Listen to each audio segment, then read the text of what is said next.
తెలుగుదేశం పార్టీలో సీనియర్ నేతలకు కొదవలేదు. వారు పాలనా పరంగాను రాజకీయంగాను ఎంతో అనుభవం కలిగిన వారు. దశాబ్దాలుగా అన్ని విధాలుగా నలిగిన వారు. టీడీపీ ప్రభుత్వం అంటేనే టక్కున గుర్తుకు వచ్చే మంత్రుల పేర్లు చాలా ఉన్నాయి. కానీ విచిత్రంగా 2024లో ఏర్పడిన కూటమి ప్రభుత్వంలో అన్ని కొత్త ముఖాలే కనిపించాయి. ఒక విధంగా యువతకు అవకాశాలు ఇవ్వాలని పార్టీ పెద్ద ఎత్తున ప్రయోగం చేసింది. అయితే 2 ఏళ్ల పాలన తర్వాత క్షేత్రస్థాయి పరిస్థితులను సమీక్షిస్తే ఆశించిన ఫలితాలైతే రావడం లేదని చంద్రబాబు నాయుడు గ్రహించారనే ప్రచారం గట్టిగా సాగుతోంది. చాలా మంది తొలిసారి గెలిచినా కూడా జాక్ పాకెట్ తగిలి మంత్రులైపోయారు.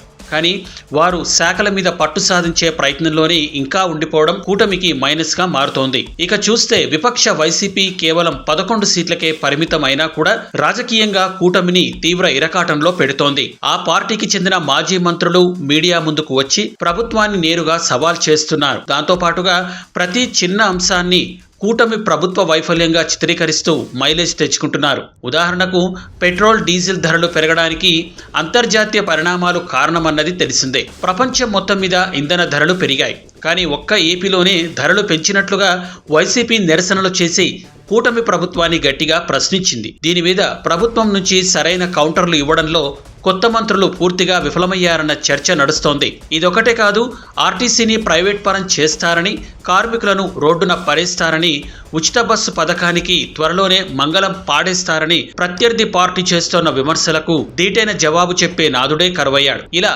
అనేక అంశాల మీద మంత్రుల స్థాయిలో విపక్షాన్ని కట్టడి చేయలేకపోతున్నారు. దీనికి తోడు ప్రతి జిల్లాలోనూ నియోజకవర్గాల స్థాయిలోనూ కూటమి పార్టీలైన టీడీపీ, జనసేన, బీజేపీల మధ్య అంతర్గత వర్గ పోరు తారాస్థాయికి చేరుతోంది. కొత్తవారైన మంత్రులకు జిల్లాల ఇన్ఛార్జి బాధ్యతలు అప్పగించడంతో వారు ఆయా జిల్లాల్లో వర్గపోరుకు ఫుల్ స్టాప్ పెట్టలేకపోతున్నారు. అనుభవం లేకపోవడం వల్ల కొంతమంది ఒక వర్గానికే అనుకూలంగా వ్యవహరిస్తుండటంతో కూటమి ఐక్యత పూర్తిగా దెబ్బతింటోంది. కొత్త మంత్రుల సాఫ్ట్ కార్నర్, దూకుడు లేని రాజకీయం వల్ల ప్రభుత్వ గ్రాఫ్ పడిపోతుందనే ఆందోళన అధిష్టానంలో మొదలైంది.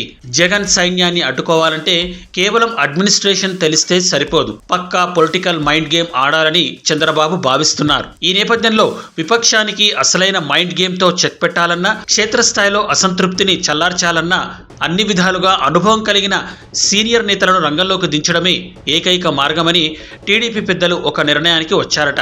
సీనియర్లకు అధికారులను ఎలా ఉరకలెత్తించాలో తెలుసు, ప్రతిపక్షాల నోళ్లు ఎలా ముయించాలో తెలుసు. అందుకే త్వరలో జరగబోయే మంత్రివర్గ విస్తరణలో కొత్త ముఖాలకు చెక్ పెట్టి పాత రథసాదురులకు, సీనియర్లకు పెద్దపీట వేయడం ఖాయమని తెలుస్తోంది. మరి ఈ మార్పు కూటమి ప్రభుత్వానికి ఏ రకమైన బూస్ట్ ఇస్తుందో చూడాలి.